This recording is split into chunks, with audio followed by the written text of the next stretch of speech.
Welcome back to this episode of the Mayoral Podcast. I am your host, Matt Mayer. Before I get into today's content, please make sure that you hit the like button, subscribe, and share with friends and family if you like the content you see here today. And remember that I will put time codes down in the description below, so if there's anything specific that you want to see me talk about, please go ahead and jump ahead in the video. So, first topic I'm going to talk about is COVID is back in the news. There was a video that came out about a week ago now from Alex Jones talking about how they're going to be re-implementing lockdowns. They're going to start with mask mandates for places like the TSA and other federal related agencies. Then they're going to start requiring people to wear masks. They're going to recommend vaccine boosters, which Joe Biden has said that he's probably already going to recommend it, even though they don't really have one for this specific strain already out there. So I thought I'd take a little bit of time this episode going over some of the things that they've said in the past and kind of where everything started. So I posted this video on Twitter, and it really gives an insight into why people don't believe the media, why they don't trust them, why we're not trusting the federal government. It comes from things like this. So I'm going to start off with a supercut. I'm not going to play the whole video. It's on my Twitter feed if you'd like to see it. But this is how it all started off.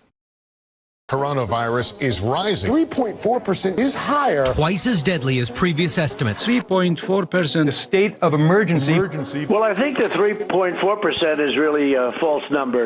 Based on a lot of conversations with a lot of people that do this, I think the number is way under 1%. So to fact check, the World Health Organization says the coronavirus death rate is 3.4%. President Trump lies that the World Health Organization is wrong. The number is 3.4%. 3.4% is what it's being reported around the world. Making it deadlier. So much death. The death rate. The percentage is 3.4%. And no hunch from the president can change that. Trump lied about the most recent World Health Organization estimate that the global death rate of coronavirus is 3.4%.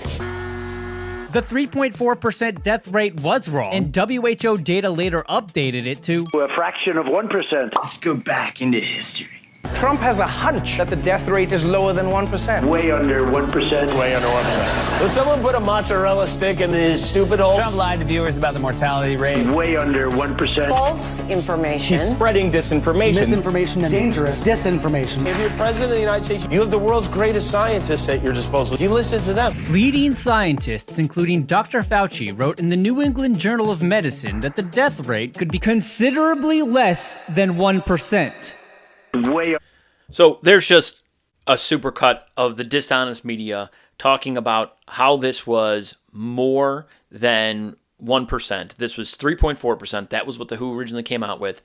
The media, who's supposed to be the fact checkers, the people that we believe they're independent, why would they run with that number? But you saw all over from CNN to late night hosts like Trevor Noah and Stephen Colbert and Jimmy Kimmel, all talking about how, oh, he's lying about the 1% after Trump said that the people that he had talked to think that it's way undercounted. And the cut goes on to, there's a quote from Trump talking about, hey, like, the number is we believe it's way undercounted. The number of cases, not the number of deaths. So therefore, that 3.4, when you put a bigger denominator under it, goes to under 1%, which is ultimately what it ended up being, and probably closer to like 0.5%. Once you take people over the age of 50 out of the equation, the number was like less than, I think, 0.1%. I don't know the exact number off the top of my head, but it was absolutely ridiculous that these places continued to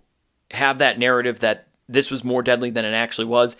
And then on top of that, they never recanted their statement. They never went back and said, hey, we were wrong. Like, we were trying to do our best. We're going off the WHO. No, they never did, and they never will, because the WHO is on their side. They love the World Economic Forum, the WHO, and all these globalist organizations is all like the mainstream media is all in on these globalist organizations. So they're never going to badmouth an organization like the WHO, even though they got that information wrong. I believe it's really disinformation, not misinformation. I believe that they knew that that number was lower. They wanted to spread fear and said 3.4% when they know that number was clearly going to be under 1%.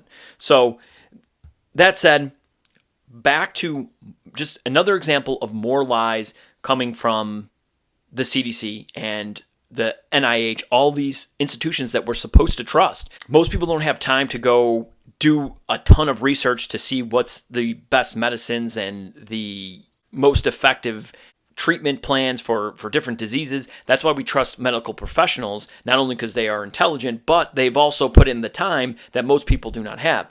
Then you see something like this, and there's a link here that at the bottom of this little blurb that says that leads to the CDC's website that talks about the inhaling of some of the smoke from these wildfires and how it's dangerous and how to limit your exposure to outside, blah, blah, blah, all that stuff. Now, this says CDC accidentally admits masks are totally useless. So you look at the illustration here, and then you see the smoke particle, and it's 10, and it's like kind of like a backwards U, M, and that means micrometers. So 10 micrometers is a particle of smoke. And then all the way on the left-hand side here, you'll see coronavirus at 1/10 of 1 micrometer. So that means a particle of smoke is 100 times bigger than a particle of coronavirus. And it says here, this is the CDC, cloth masks that are used to slow the spread of COVID-19 offer little protection against wildfire smoke. When you see them come out with a statement like that, could you ever possibly believe you're helping protect yourself from the spread of the coronavirus and people around you by wearing a mask? And it's 100 times smaller than a particle of smoke. And they're making the statement that the mask is not stopping the particle of smoke, which is 100 times bigger. It's unbelievable. And then it continues here. It says, they do not catch small particles found in wildfire smoke that can harm your health. How would anyone possibly think that this is something that they need to continue to do? They're going to try to push masking again, and they come out with statements like this. So either this is false, or the statement about masks spreading coronavirus is false. Both cannot simultaneously be true when a particle of smoke is 100 times bigger than a particle of coronavirus. I'll put that in perspective. So a quarter is about an inch. It's just short of being an inch. It's like 0.955 inches tall. So if you were to stand a quarter up, you're almost at an inch. If you compare that to something that's 100 times bigger, that would be roughly 8 feet tall, which is taller than Yao Ming. So if you were to say that you had this quarter and you were going to roll it into an open space that Yao Ming could fit through, and it wasn't going to stop Yao Ming from coming through, why would you think it would stop this quarter from coming through? That's the comparison. This opening is big enough for Yao Ming to come through, and it's not going to stop him. There's really no way to stop him. It's too big of an opening. But it will stop that quarter. It's insanity to think that that is actually true. So again, either they're lying about this or they're lying about the mask stopping coronavirus. It's one or the other. It can't be both.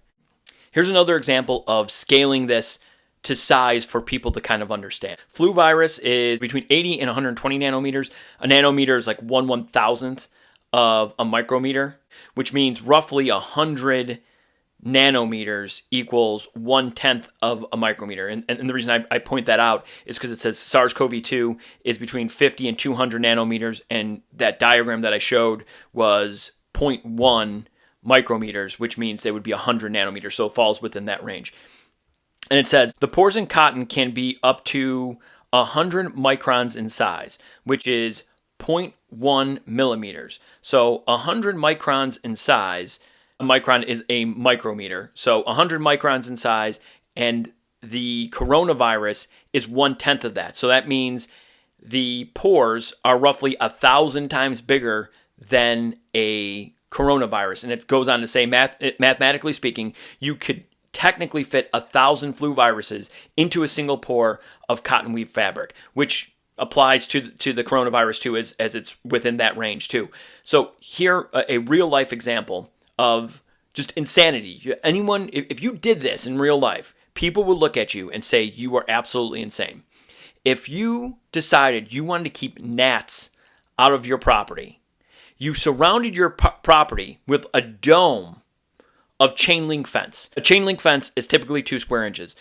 a gnat is 1/16 of an inch long. So if you lined up 16 gnats, and then you lined up 16 the other way, you would get, in 1 square inch, you'd get about 256 gnats. The area of a 2-inch by 2-inch opening is equal to 4 square inches, okay? So in 1 square inch, we get about 250 gnats. So we'd have to multiply that by 4, which is 1,000. If I'm putting chain link fence to cover my entire property, keep gnats out, and 1,000 gnats could fit in that one little hole in a chain link fence, you know that I'm not actually doing anything to stop gnats. And if I believe that I'm stopping gnats, I probably should be committed. However, we're believing these people telling us that the opening in a mask is 1,000 times bigger than a coronavirus or flu virus. Why do we think that it works? But they're going to go back to this again and again. And there's people that are going to believe it.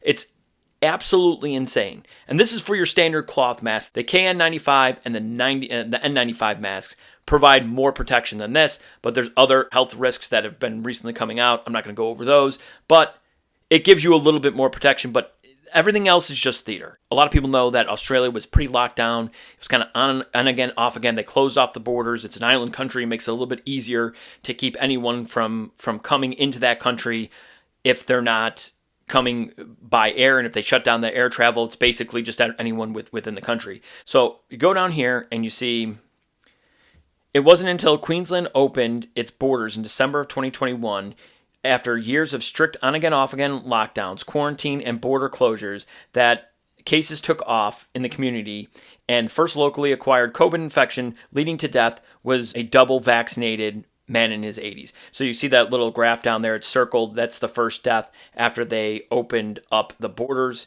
It looks like it was from December of 2021, and that person was vaccinated. You kind of see like the next few deaths that are down there. There's one unvaccinated, the rest are vaccinated. Again, they achieved, I believe, 80% vaccination for people under the age or over the age of 16. You see this here. Here's the graph. This is where they received 80% of people being vaccinated that were 16 and older, and then they opened it up, and then everything shot up, which tells you that the lockdowns just delayed the inevitable. It was going to always spread. You can't lock people down forever, and this is what they wanted to do, and this is what potentially they're going to try to bring back in some places.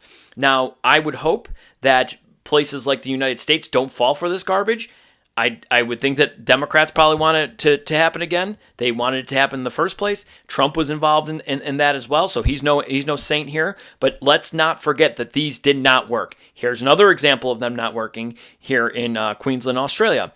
And then it goes on here. And this is what they took away from people. This is a tweet from Anastasia, and I can't say her last name, but she is one of the premiers she's the premier of Queensland and one of the premiers in Australia, which from what I've gathered is similar to like a governor here in the United States. Fully vaccinated Queenslanders will be rewarded to keep our freedoms from the 17th of December or whenever we reach 80% double dose milestone. And then this here shows what they can do. And everything here that they're allowing these people that are double vaccinated to do are things that are just regular rights. They're not giving them bonuses. They're just stripping everyone else away of the right to do these things.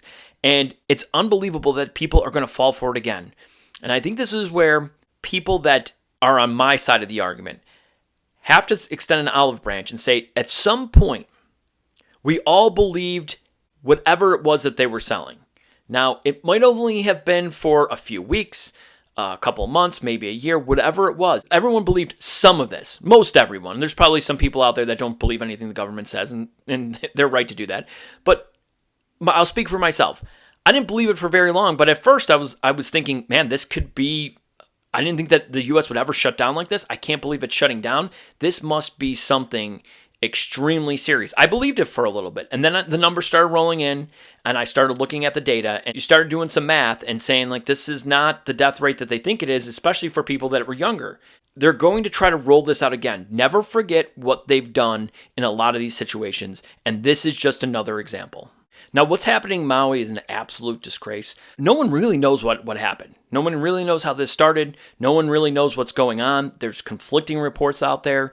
What we're hearing from the mainstream media is that everything is getting under control. The government's have it under control. Then you start seeing videos from people that live there and saying this is not under control. Not necessarily the fire, but the entire situation's not under control. They're people that are living on the street. They don't have housing. They don't have the supplies they need. It sounds like it's a train wreck from people that are inside there. All of West Maui is supposedly a media-free zone. I run over that in my last episode when Will Kane had gone there, and that's what one of the members of the mayor's office said. It was a media-free zone. Doesn't really sound like something very transparent. And then you see Biden gives $700, allows $700 to every single citizen, which is ultimately nothing, especially people that are looking for housing and they need food, they have families to feed. So for every tax-paying citizen presumably, so kids wouldn't count in this equation, gets $700. Then I hear clips like this. It's a very short clip, and liberals are using this as an own on conservatives of what Biden has been doing and that he's doing everything that he can do. And this is one of the things that's come out a lot. This is Jessica Tarlov. She's on the show The Five on Fox, and she's the kind of the token liberal on that show. And she talks about Joe Biden doing everything he can, and then she drops this. You're hoping for all the things that he got. The FEMA aid came in. I saw Republicans criticizing him. Why do you only give them $700? That's the FEMA limit. She says that's the FEMA limit. So that's why Joe Biden is doing everything he can. She goes on, she talks a little bit more about it. But that specific part is where I take a big issue. And here's my issue with it. Liberals and the Biden administration were all applauding when Joe Biden simply decided he was going to sign a piece of paper and forgive tens of billions of dollars in student loan debt. Even Nancy Pelosi said he did not have the constitutional authority to do so. Everyone on the left rooted him on and said he was doing what was right. He was sidestepping Congress and doing what they thought was right. So here, FEMA is not even an elected branch of government. The powers that are given to FEMA are from the government. So he could easily just step in, sign an executive order, which liberals love, and say, hey, no, we're giving more than $700. We're giving $1,700. We're giving $2,700. Whatever the number is, whatever they decide. So he has that ability to do so, and he's shown that he's not shy doing it. And the other thing he could do is he could go to Congress and get a deal cut to give additional relief funds to the people of Maui. To my knowledge, those conversations haven't been had. The only thing that we know that's on the table is an increase in funding for federal relief, which is kind of replenishing FEMA's money. And on top of that, it is combined with more aid to Ukraine. So Joe Biden, if he really wanted to, could say, hey, this money is going directly to the people of Maui, and let's put it on the table right now. Republicans sign off on it. Democrats sign off on it. Those people get the money. And this happened back in, I think it was the 8th. As of filming it, today's the 28th. This money could have already been there. Nothing has happened yet. This is clearly not an emergency. Somehow this isn't an emergency, but a state of emergency for coronavirus can last 2 or 3 years. It's really unbelievable that these people are defending this when they know he can just go out there and either cut a deal with Congress or just sign something. And I don't think you would see Republicans berating Biden for signing an executive order to give money to the people of Maui who just lost their lives and their livelihoods. But it continues on. This saga with Maui, nobody seems to know what's really going on. You see a couple of things here, and the AP says bare electric wires and leaning poles on Maui were a possible cause of the deadly fires. They're coming after this electric company. They're saying that they're kind of to blame. There's some type of commissioner. I don't really know the guy's position, but he did not allow for water for this reservoir to fill up, and they're saying that's potentially what could have been to blame for this as well. Not that the water would have completely stopped everything. It could have maybe mitigated some of the damage. I'm not sure. I don't know how much they would have been able to put in this reservoir. So I'm not going to put on any speculation there. But there's just stuff like that go back and forth. So again, I just showed the AP that just said the the bare electric wire may have been a reason that this was caused. And then you see headlines from CNN that says Maui conspiracy theories are spreading on social media. Why this always happens after a disaster? Well, you wonder why this always happens. And I just went over a bunch of coronavirus information that was clear mis and disinformation. I argue it's disinformation. I think that they knowingly spread information that was going to potentially be harmful to move along their political agenda. That's my opinion. And I think ultimately that's going to be what comes out of this years down the road. We're probably not going to find out everything until most people are dead when the coronavirus had hit. That's seemingly how this government works and all governments around the world. They're like, oh yeah, those people were wrong, but you know what? This generation of lawmakers, we're the good ones. Yeah, sure. So this article here just talks about how social media networks are cracking down, and this is unbelievable. This is they're bragging about this seemingly in this article. It says social media platforms like Instagram, TikTok, YouTube have taken steps to curb the spread of conspiracy theories and misinformation, but some videos slip through the cracks.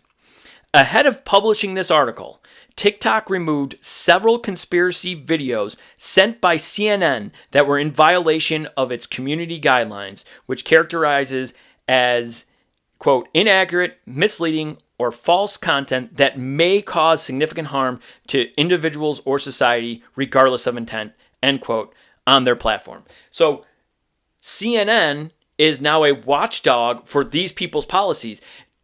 Let's not forget all the misinformation, the China lab leak, that was misinformation. That got censored. Thanks, CNN, for shutting that down.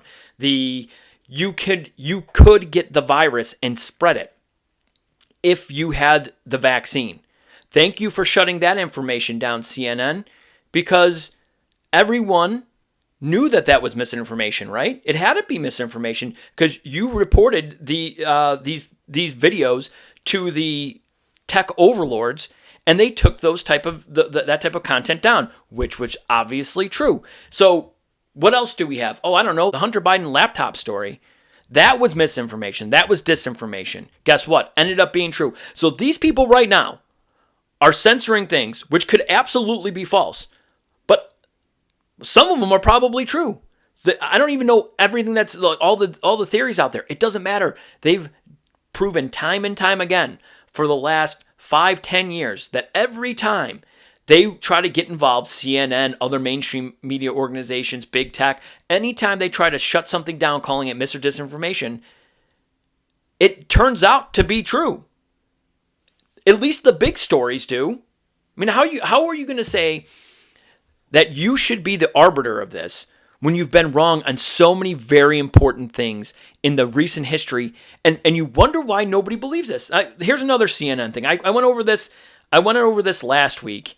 And but I have to cover it again. I don't think I did it justice. And it says here, transgender and non-binary patients have no regrets about top surgery, small study finds. So we go and we read this. And this is from August 9th of this year. It says, researchers surveyed 235 people who had a gender-affirming mastectomy at the University of Michigan. So again, small sample size. Okay, whatever. Of the participants, 139, nearly 60%, answered the survey accurately and returned it to the researchers.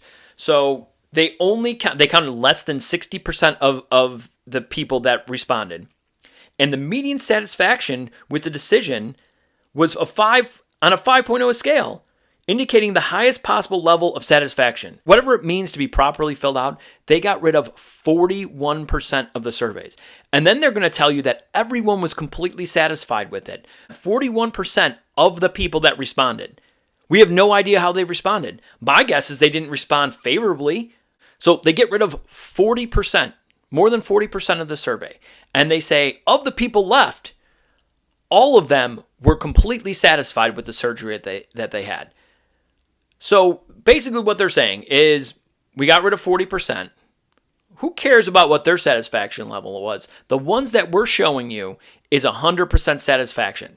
That's like throwing away every single Biden vote and then only counting Trump votes and saying, well, Trump got 100% of the votes that we counted. that we didn't throw away.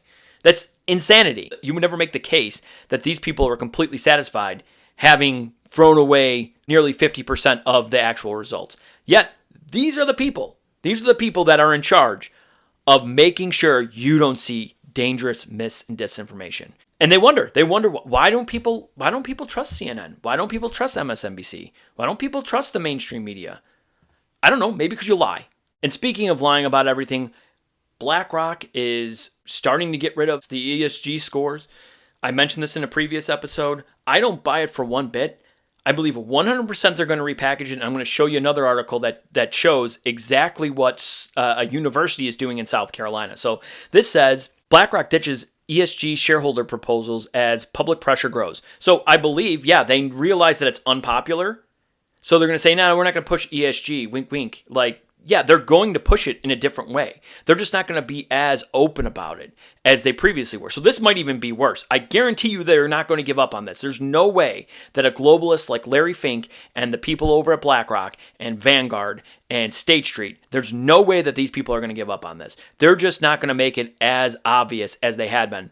They felt like there was political momentum around the ESG. It turns out it's very unpopular, so they're just going to hide it somewhere. So this says BlackRock is reportedly scaling back its support for shareholder proposals that push ESG regulations, in a shocking move that indicates the anti-ESG movement might actually be working. I don't buy it.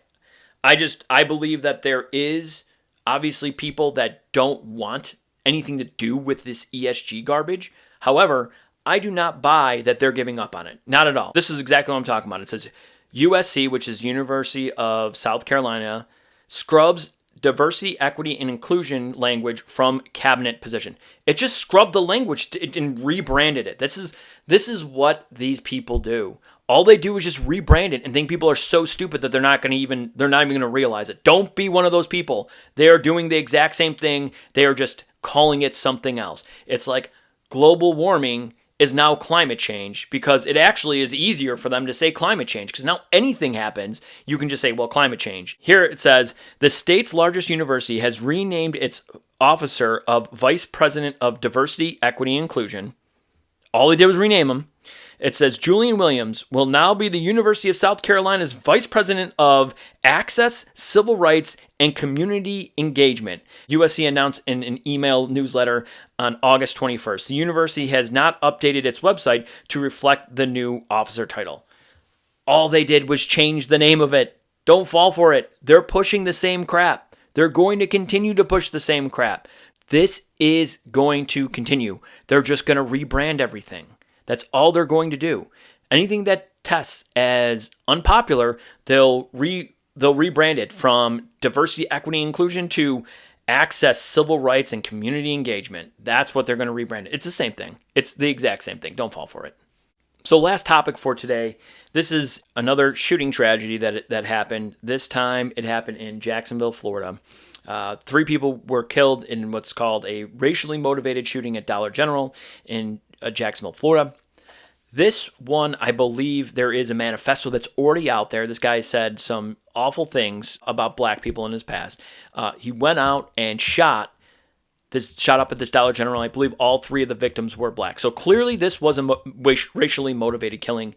I don't think that there's a question about it. However, you notice that the manifesto is already out for this one. And then the manifesto for the trans shooter in Nashville has not been released yet.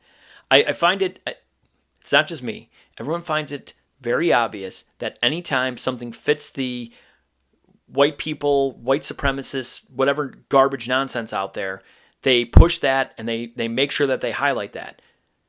When it's something else, they sweep it under the rug, or they bury it. They let it go down the road, a year or two, and we'll probably get the manifesto in a year after the shooting, 2 years after the shooting, whatever it is.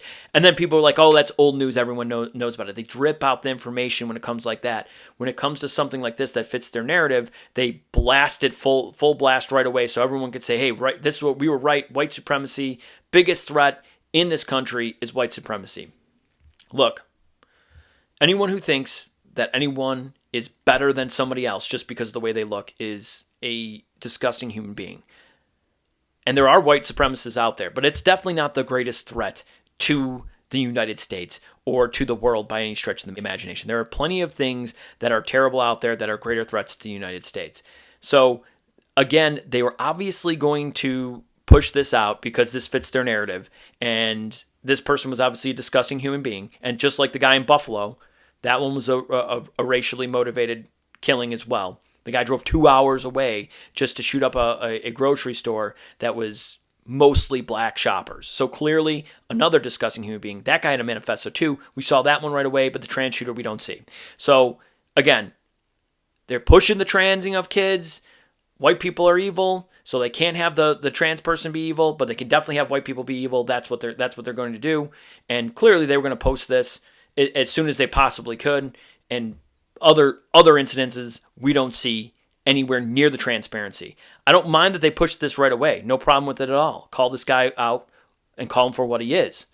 But don't hold back the other ones too. Okay? Put out all of the information.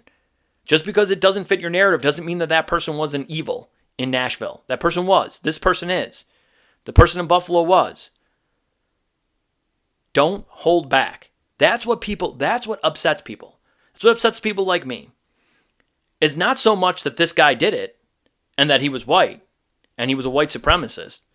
Like, that's fine. I get it. They're out there. But don't hide the other things that are out there too. Just be honest. And of course they're going to use this to call for gun control. I can't remember who it was that's originally attributed with the quote. I know that the former mayor of Chicago has been recently quoted within the last decade saying this: Rahm Emanuel, never let a crisis go to waste. I don't know who originally came up with it. I think since then they've said that they've traced that back to somebody else. But again, never let a crisis go to waste. So what do we have here? We have the FBI statistics. I hear so many people talk about all the mass shootings in the United States. They talk about all the deaths in these mass shootings, all this other stuff. But they're going off of some of these left-wing sites that want to highlight anything that they deem as a mass shooting. So if we go here to the FBI website, and this talks about what is an active shooter. They call them active shooters, not mass shootings. So it's a little bit different. I've talked about this in greater detail in one of my very early episodes. If you want to see me break it down a little bit more, go back and check that one out. So this says here, it says active shooter incidents in the United States in 2022. It says the FBI defines an active shooter as one or more individuals actively engaging in killing or attempting to kill people in a populated area. And then it has a little designation there. And I also want to point out here, shootings resulting in mass killings, and that's number 4. So I'll read number 3 at the bottom and number 4 at the bottom, just for context. U.S. federal government agencies define an active shooter as an individual actively engaged in killing or attempting to kill people in a confined and populated area. The FBI expands this definition to include more than an individual in an incident and omits the word confined, as the term excludes incidents that occur outside of buildings. And it says the federal definition of mass killing is 3 or more killings in a single incident. I think that's important to talk about, because most of the chatter is to get rid of the semi-automatic rifles. And if you're going to talk about a mass killing and it says 3 or more people, a killing of 2 or more people could easily be done with a handgun. 3 or more people could easily be done with a handgun too. And this is ultimately going to lead to the deterioration of the Second Amendment. And people that are calling for gun control, that are in control, they know that. People that are in favor of it are falling for it, and don't fall for it. Even if you're somebody who says you don't need that gun. But what does that have to do with me? Just because somebody else is going to do something evil with it does not mean that I can't own the gun for whatever reason that I want. I have the right to own a semi-automatic rifle. Just because there are terrible people out there that can do terrible things with guns doesn't mean that the good people out there can't own them. And I'll illustrate that later with an example of what you'd be calling for. So here are the numbers. It says 2022. This says the total number of incidents of active shooters is 50, and it says 313. And I love how they make it big. So like people are attracted to that, 313. Well, that's the total number of casualties. And casualties are people that were killed and people that were wounded. There was only 100 people wounded. And the year before, in 2021, was 103. So it sounds like 100 is a pretty decent number to go off of. It also has here, it says, met the mass killing definition. At least 13 of them met mass killing definitions of these active shooters. So what's important, and again, I said that I'm going to illustrate this here. And this is from the National Highway and Traffic Safety Administration, okay? U.S. Department of Transportation. And it's talking about drunk driving. And it says, overview. Every day, about 37 people in the United States die in drunk driving crashes. That's one person every 39 minutes. In 2021, 13,384 people died in alcohol-impaired traffic deaths. So, mass shootings, active shooters, the things that you think about, what happened in Jacksonville, what we saw in Nashville, what happened in Buffalo, what happened in Uvalde, all these places, this is what you see. This is what you think of when you hear mass shooting. 100 people, on average, or 101.5 over the last 2 years died per year, and 13,384 people die in alcohol-related car crashes. If you're going to say that I can't own a semi-automatic rifle because 100 people die in mass shootings, and that's what you want to stop. You want to stop mass shootings. And that doesn't even mean that every single one of those mass shootings was with a semi-automatic rifle. But let's just say for argument's sake that they were. That's 100. We're talking about 13,000 people that died because of drunk driving accidents. Are you saying because other people drink and drive, I can't drink or I can't drive, one or the other or both? That's an insane assertion to make. Yet you hear people making this case about gun control. And they're going to cite these left-wing sources that pull all these mass shootings. The overwhelming majority of cases that fit those mass shootings are gang violence, where someone's just spraying bullets, and they're obviously terrible incidents as well, but they're not the same thing as this. Those are with handguns. So when I say the people in charge are pointing at the semi-automatic rifles because they can get the visceral reaction from people that aren't paying attention to say, yes, we need to get rid of them. Look at all these mass shootings, all these left-wing websites that say there's a mass shooting a couple of times a day in the United States. We'll say, yes, those are the weapons. It's because of those weapons. No, it's not because of those weapons. It's because of handguns. But when they take away the semi-automatic rifles, what's left now? Handguns. And the numbers aren't going to change. They're going to be basically the same. Not to mention, you think that criminals really care about gun laws? Is that what you really think, that criminals are going to stop at the gun law? They're willing to murder people in a mass number. That's what a mass shooting, mass murder is. You think they care that they violated a gun law? They're going to find that gun. They're going to get that gun. These people are mentally disturbed. They will get that gun. When you take away semi-automatic rifles, we're not actually taking away the majority of the deaths in this country when it comes to gun violence. It's a small fraction, and then it's just going to leave the door open for them to totally get rid of the Second Amendment. Now I'm going to take it to the CDC's website showing the exact number of gun homicides in America last year. I believe this is 2021. It says 20,958. So call it 21,000 total deaths by gun homicide. That means that the active shooters that I was illustrating with the FBI, how they define them, there's only 100. That's a small, small fraction of this 21,000. So my point is when you hear that we're going to get rid of those semi-automatic weapons. Now, I'm sure that there's more semi-automatic weapons or semi-automatic rifles that are included in that don't qualify as an active shooter or mass shooting. It's very possible, but the overwhelming majority of homicides are done with handguns. Think about that number. That's 21,000 per year in a country of 335 million people. What I like to bring up is Russia.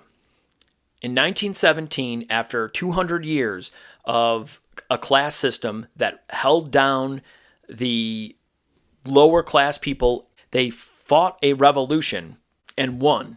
In 1918, their guns were taken away from them. The citizens can no longer own guns. There was a very small allotment of people that can own hunting rifles and sport shooting rifles. Karl Marx would have been extremely happy with that result. He believed gun ownership for citizens was a means to an end.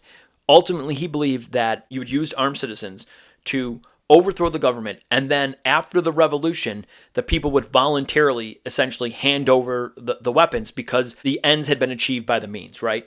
So Marx would have been extremely excited. So then you end up with somebody like Joseph Stalin, who killed upwards of 40 million people. And then you compare that to the number of gun homicides in the United States of 21,000. 21,000 versus 40 million seems like a very big disparity. So in other words, it would take a country of 335 million gun-wielding citizens roughly 1,900 years to kill as many people as Joseph Stalin did, one tyrant. So you wonder why people like me and other people say, hey, we stand for the Second Amendment because we know what governments can do. We've seen it throughout human history. The United States is not special. Ask yourself this question. You're 1918, you're part of the Russian Revolution. Do you think that you're going to put somebody in power that is going to kill 40 million of your citizens? The answer is probably not. But they voluntarily gave up their guns and they got him. And ultimately, whoever is the one who ultimately takes away the guns, that might not be the evil person. And they might not be. However, that's not even what happened in Russia. Stalin didn't take away the guns. Lenin took away the guns. And then they ended up with Stalin and 40 million people died. That's what people who stand for the Second Amendment realize can happen in an instant in this country. That's why we will never give up on defending the Second Amendment rights of the United States citizens. That's it for this episode of the Mayoral Podcast. Please make sure that on your way out, you hit the like button, subscribe, share with friends and family if you like the content you've seen here today, and I'll see you all in the next video.